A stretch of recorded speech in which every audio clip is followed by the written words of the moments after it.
Hello and welcome to this special podcast by Population First, a not for profit dedicated to working for gender equality. Through podcasts like this one, pedestals, props, and the space between women in Indian cinema, we aim to address the intersectionalities of gender issues to bring about meaningful change in policy, support survivors, and work towards gender equality. This Navratri, as we deck pandals with lights and hymns to the goddess, and these ring through our streets, we are reminded of the deep contradictions we live with, on screen and off it. Women in India are too often trapped between two extremes, pedestalized as goddesses or mothers, or objectified as item girls or ornamental props. Rarely are they allowed the space to exist as complex, imperfect, striving human beings. Indian cinema mirrors this paradox with unnerving precision, worshipping the divine feminine frames drenched with reverence, while denying women characters and by extension women themselves the right to agency and ordinariness.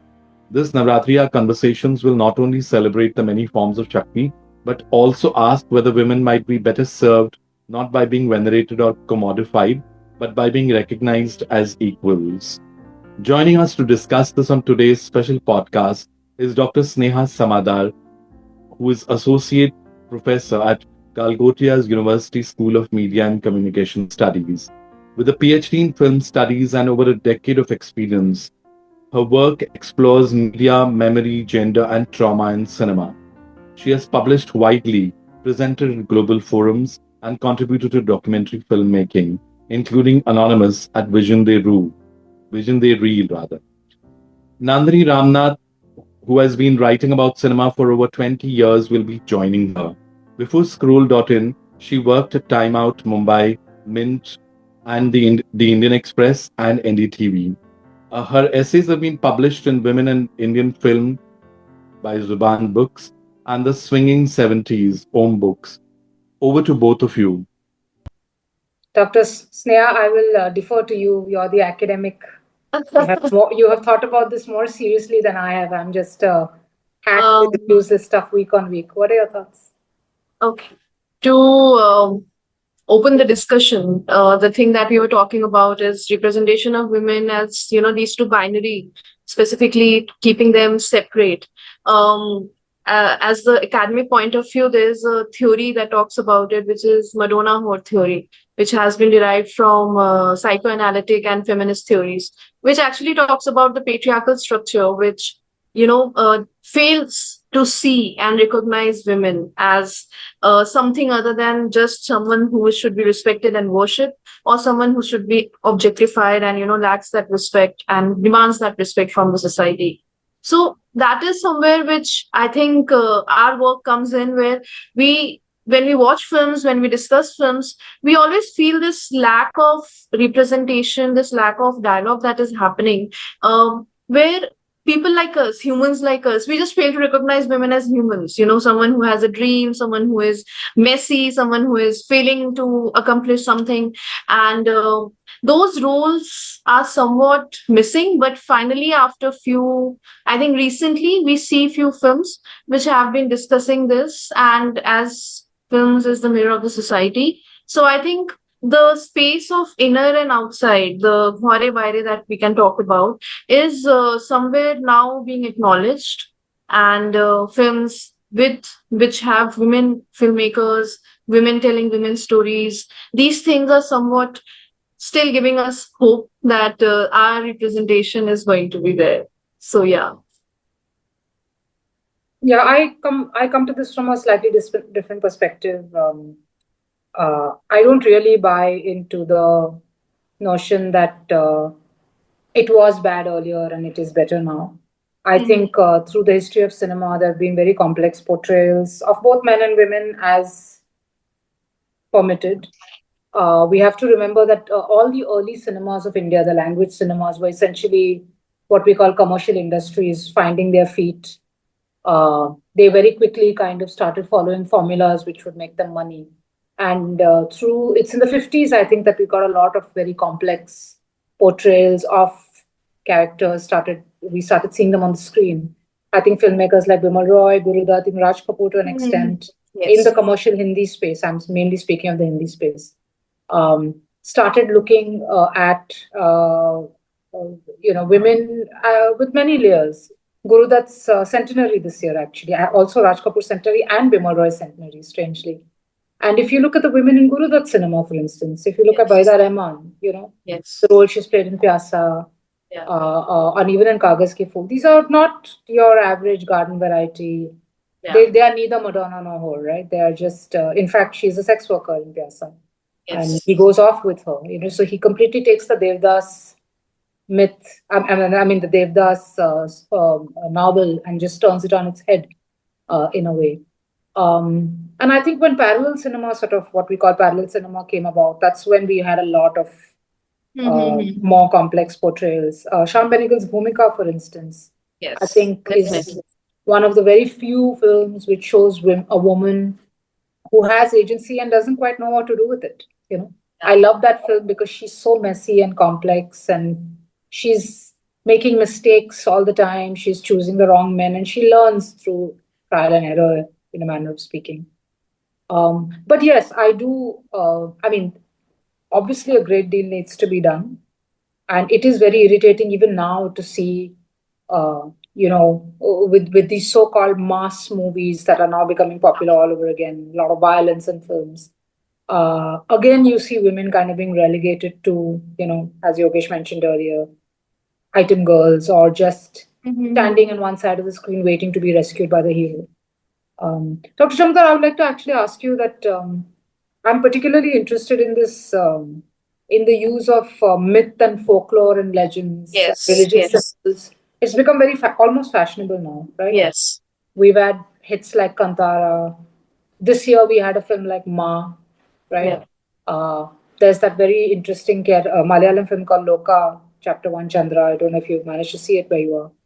Um, all of these films are tapping into ancient folklore legends, Yeah. which have to do with archetypes of men and women and gods and folk Mm-hmm. figures, but some of them are conforming and some of them are subverting. So, what do you think about this? First of all, this figure of this the goddess in films. I mean, we had Satyajit Ray's Devi all those years ago. Yeah, I was about to mention that. Yeah. So what To- is it a good thing? Is it a bad thing?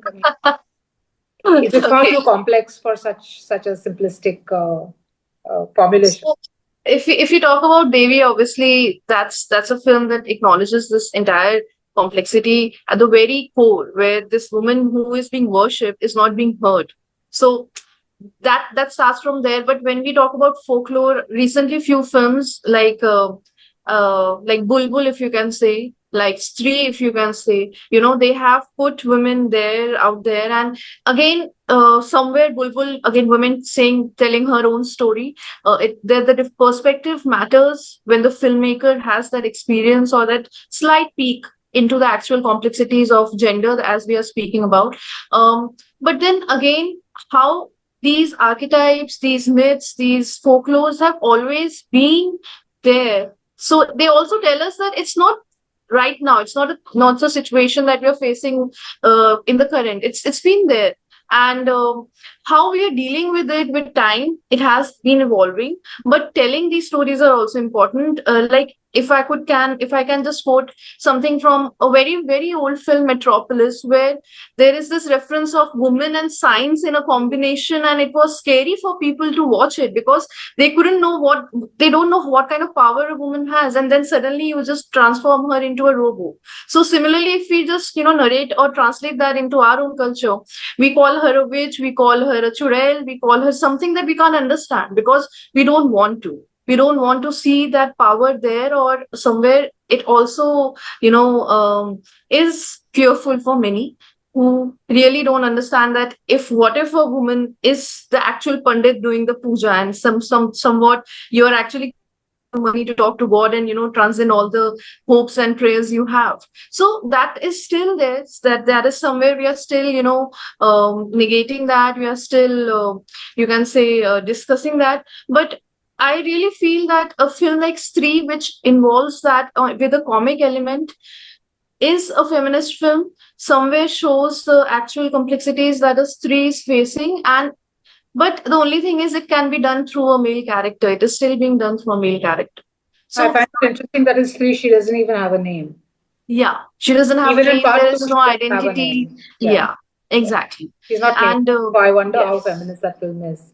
I mean, I yeah. liked Sri. I liked the films, but But then this I film also yeah. feel that this is a very small, brave step, to engage people in the dialogue. The problem here is people won't go and watch the film if it is truly on one sided. They have to bring the people to the theaters, to the screens, and have this dialogue. Inform them about it. Like something like Sarah did very well. I always take Sarah as an example because it involved that entire consumerism into it, and the commercial aspect of songs and everything, and then people actually visited the theaters and learned or just heard about that caste conflict that is going on, which many films were struggling to even reach basic screening theaters.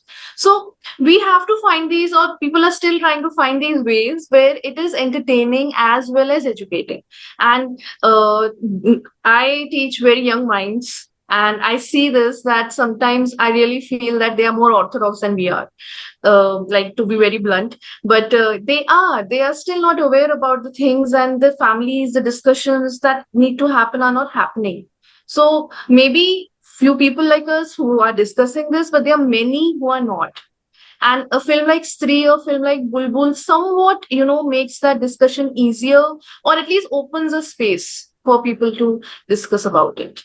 I think what was interesting about Stree and this film that I mentioned previously, the which is a blockbuster in Kerala, which is also being dubbed into Hindi, called Loka. Loka means literally means universe in Malayalam.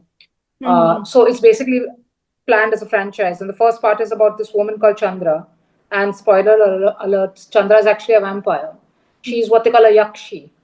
Now, in traditional folklore, a yakshi is a seductress. She's the succubus. She is like the witch of Stree, the one with her legs pointed the other way, who seduces men. Now, they've completely changed this.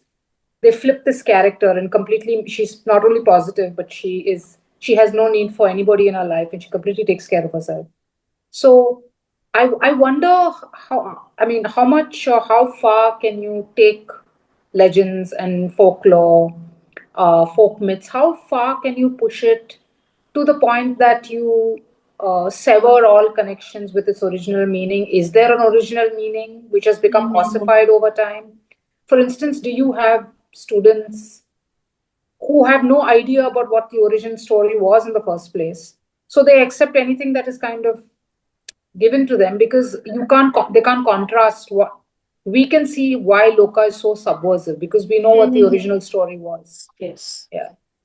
So yeah, that knowledge, or that coming from where they are coming, I've always heard the version that has been narrated, as it is folklore, and how we narrate it in our homes and everything. So that entire concept of having long hair, having the sexuality aspect of it, going out at night, having a loud laugh, everything is associated with being a demon or a churel, as we can say. So they have always heard it. In fact, even I, when I was a young girl, I was being told, don't laugh so loud, that is not how you're supposed to do, or it's very dark outside, tie your hair. So all of these things are there, we have been, but no one is questioning them, firstly. Secondly, they will obviously question when they believe, when they know the, as you mentioned, from where they are taking birth.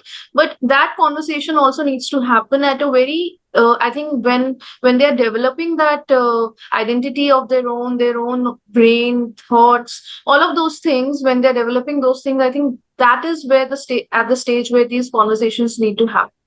And unfortunately, they are not happening at that time. So when they suddenly face these things in full fledged, in a theater, in a hall, they always associated them with entertainment and comedy. So now that is where I think the complexities start.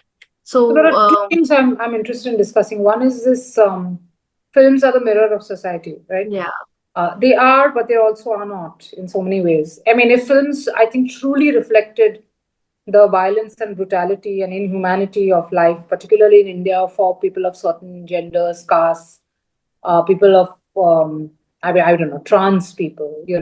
Dalits, I mean, Adivasis, women particularly. If you actually reflected what was happening to them, the films would be far more brutal. I really wonder at times that the fact that films, even if they're rooted in realism, they do kind of end happily, and they give you some kind of, whether it's in a commercial mainstream space, they give you some kind of happy ending, a hope or inspiration or whatever you call it. Is that necessary? Because if the films like were truly real, you would just walk away crying from the cinemas, right? I was disappointed after watching Dhadak 2 Yeah. because it played that role. It Yeah. actually, comforted the audience when they left the theaters and everything went well. Whereas I thought it would have been more real. But then again, being a Dharma film, I was already surprised that it is actually talking about those things in the But the very original first. film ends exactly the same way. It's a Yeah, remake. The original it's film a ends the remake. same way. Yeah. Yeah. So this one is somewhat different, and I feel again, if you talk about the women character in that, I somewhat liked how the young woman going to a college, addressing these issues for the first time, maintaining a patriarchal structure at home, listening to her father and her brothers, and yet finding her own way because she's a law student and she has to find that thing. Again, it's a woman who's telling this story, and that's why you can see these intersections happening and you can see the power structure changing somewhere. And that's why when I was watching it, I thought, okay, we are going somewhere, we're heading to a point where this discussion has finally begun. And when I saw the theater filled with youngsters, I really had that hope that finally something will happen after this. Some females who will go home, who will start questioning this patriarchal structure, or for the matter caste, because class and caste act very different when they are Right. combined. It's actually very different. So that is where I think these happy comforting endings are there. But then again, as I said, we have to pull the audience in the theaters as well, so Yeah. that they at least listen to that story. The story is being told. So And the original of Dhadak, which is that Mari Selvaraj film, Pariyerum Perumal in Tamil, which is available on Prime Video for whoever wants to. yeah, If you've seen it, you must have seen it. You've seen that the female character is dealt with completely differently. And yes, Dhadak, she's very empowered, and it's the one lovely aspect of the remake is how empowered they've made that. powered the females. Yeah. Yes. Yeah. The other question I also had was, since, as Yogesh mentioned earlier, we are in festive season and festive mode. Sometimes when I see films which very clearly have a goddess aspect to them, a film like Kahani, right, where Vidya Balan's character, Vidya Bakshi, becomes the goddess and Goddess. delivers divine justice on earth, kind of thing in the end. You had a film like Ma, which came out just a few months ago, where Kajol is invoking the goddess to fight for her daughter. In both films, sort of the heroines are doing this for either someone they've lost or someone they're afraid of losing. They're not doing it for themselves. And I wondered, what do you feel? Are there limits to this invocation of the goddess business? Does it actually limit women? I feel I'll start with Mother India. Yeah, that is, something that even when I talk to my students, I discuss in detail that when you when you elevate someone and put them at a position, that person cannot afford to make mistakes. That person cannot have any flaws. And specifically when you're comparing someone with Devi, Mother, Bharat Mata, for that instance, you are somewhere putting her in a cage and telling her that you do what you do and you have to do it in a particular way, how it is always done. So whenever I discuss these mother figures in film specifically, I love the portrayal in Heather, Tabu's character, which somewhere is a mother, but also she has her own thing happening. Or very recently, but very slightly exploring the aspect in Tumhari Sunu, the film that again Vidya Balan did, where a mother she has some dreams and she wants to, fulfill those dreams. And in that way, she's handling the society and the family and obviously the child and the husband and everything else.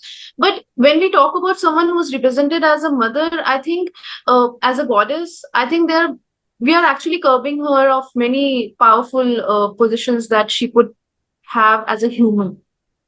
And that is something which needs to change, or maybe there are more layers. They need to add more layers in these characters, in these stories, to make the human connect with them. That is something which I feel. And it is the very basic trope, I think, that all filmmakers use. It's the easiest one to do. No one questions Lazy. it. Yeah. No one has that, Yeah. they won't have that thing to question the agency of that character, because she's a goddess. How can you question a goddess? And obviously a goddess cannot perform something wrong. So even we can't see them having a drink or smoking a cigarette on screen, because obviously they are Devi. They can't do that. So we are anyways limiting the representation there. Yes, that is what I feel. Yeah. Yeah. Yeah. And also, I mean, just to take you back to what you said in the beginning, the binary Madonna Yes. horror and stuff. Yes. Has that been complicated in recent years and recent decades? Because even whether it's in the mainstream or in whatever we call art house cinema, for instance, we've had Payal Kapadia's brilliant "All We Imagine Is Light." Yes. We have women who are very much in control of their lives, their decisions, and their choices. In fact, and they're making these choices not with relation to the men or their families. They're making it for themselves. Mhm. Yes. Do you think also that the fact that women are shown as much more sexually active and sexual beings, so has this binary kind of being disturbed somewhat, and for you know for the better? I think, as we mentioned, this representation and the influence is also from the real aspect of women, and it is the representation of the society somewhere where this entire thing about staying indoors and outdoors. These spaces are very powerful, and till certain time, women were only shown to be in the Yeah. kitchen spaces and everything. But now, even in reality, women are stepping out. It's not that they didn't earlier, but now the outside spaces are also owned by women. And this entire thing, I have a feeling, is somewhat coming together, which is representing the reality. And again, very few films, I would again emphasize on the fact that women are telling these stories.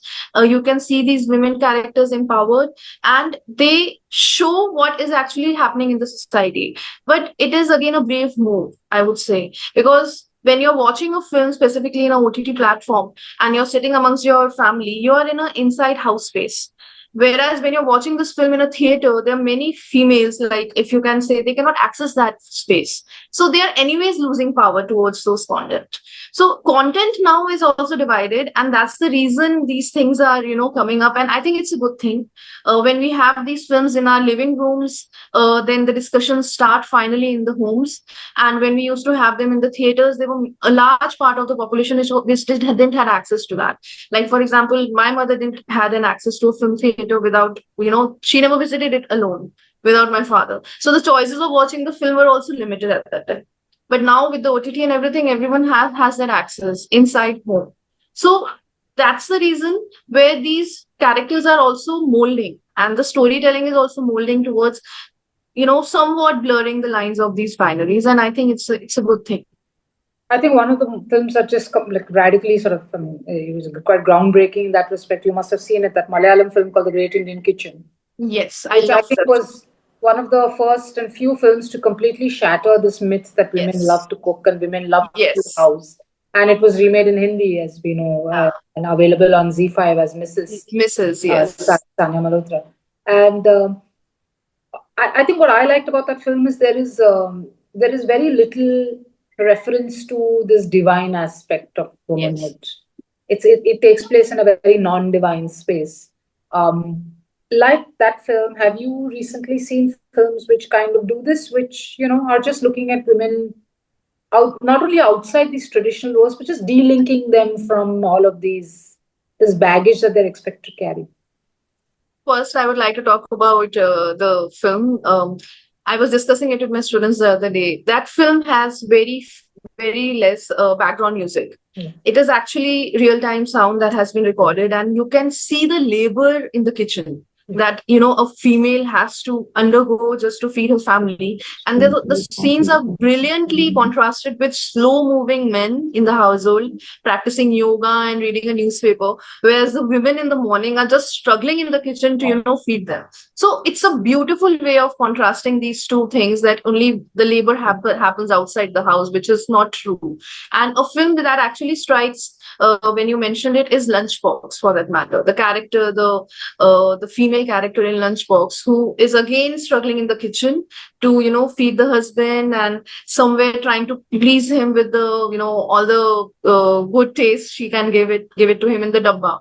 But then suddenly she seeks that validation from a stranger, and that stranger starts, encouraging her, talking about her food and everything, and there's a bond that is built just on the basis of food, and then she enjoys the process. So again, you are struggling in the kitchen, but what are you getting out of it? Firstly, secondly, you have to struggle or not, that is a choice that you can make. And I think Lunchbox, the ending, I'm really fond of it, because she realizes it, and she leaves everything, and then she moves out of that cycle, which is also happening in the Great Indian Kitchen by the end of it, where she, finally decides to move out of that circle and that vicious circle of, yeah, labor that they are undergoing. So these films are definitely making us question. I haven't watched the Indian version, the Hindi version, misses of it, but I've heard good things about it. So let's see. But that entire aspect of not using background music, there's only one song in the film, and it comes at the end, and it's like breaking the silence, and it has that impact. So I really love that film. Yeah. Yeah. The other kind of slotting, or this kind of pigeonholing of women, in some bizarre way, has happened in so-called parallel art house independent cinema, right?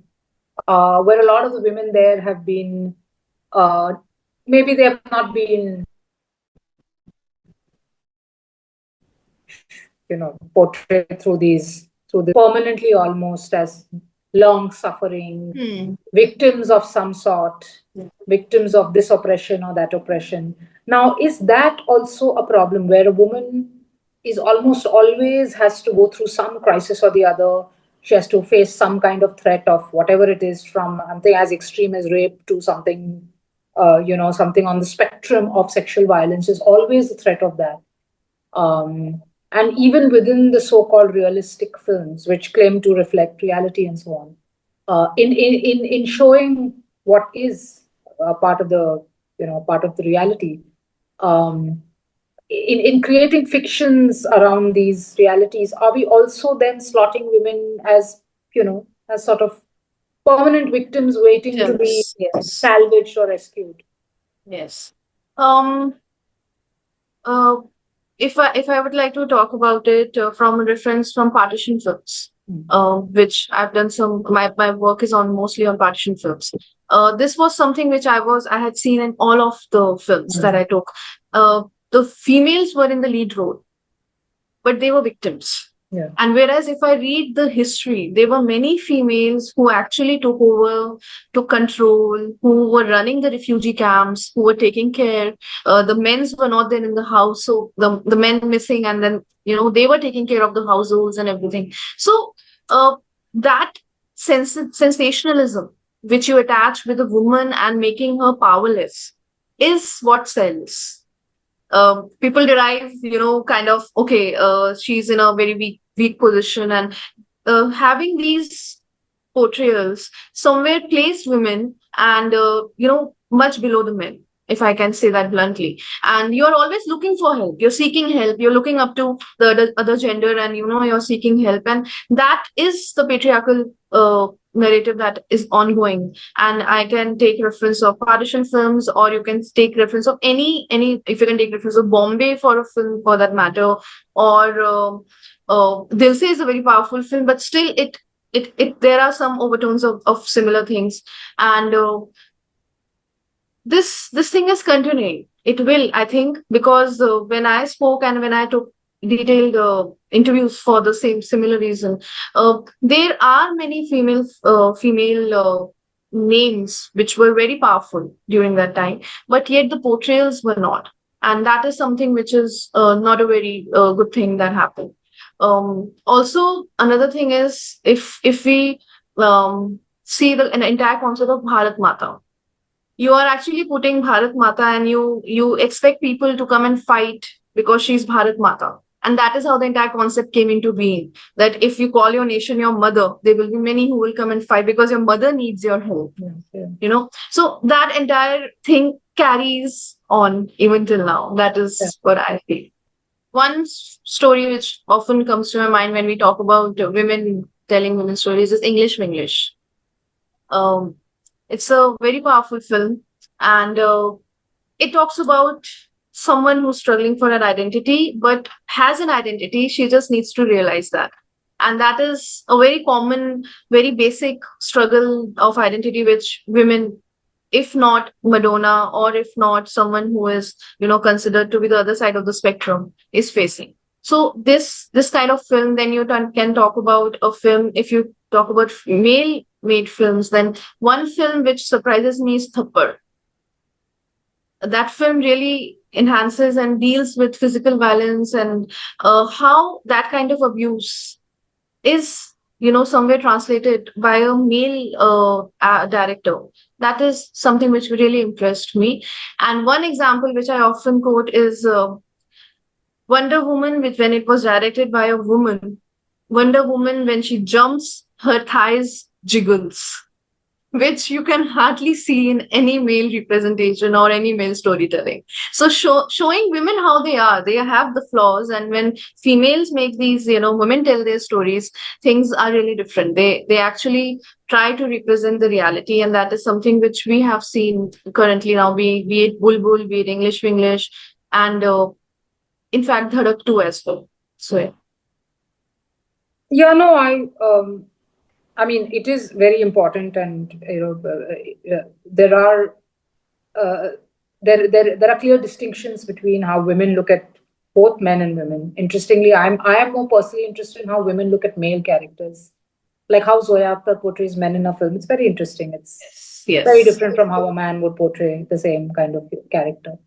I do also feel that some of the great feminist films in India have been made by men.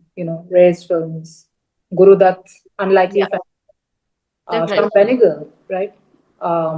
Geo Baby is the director of The Great Indian Kitchen. I mean, no woman had made that film before. It was like such a sitting duck subject, and no woman had approached it. That dared to put that drudgery of housework on the screen.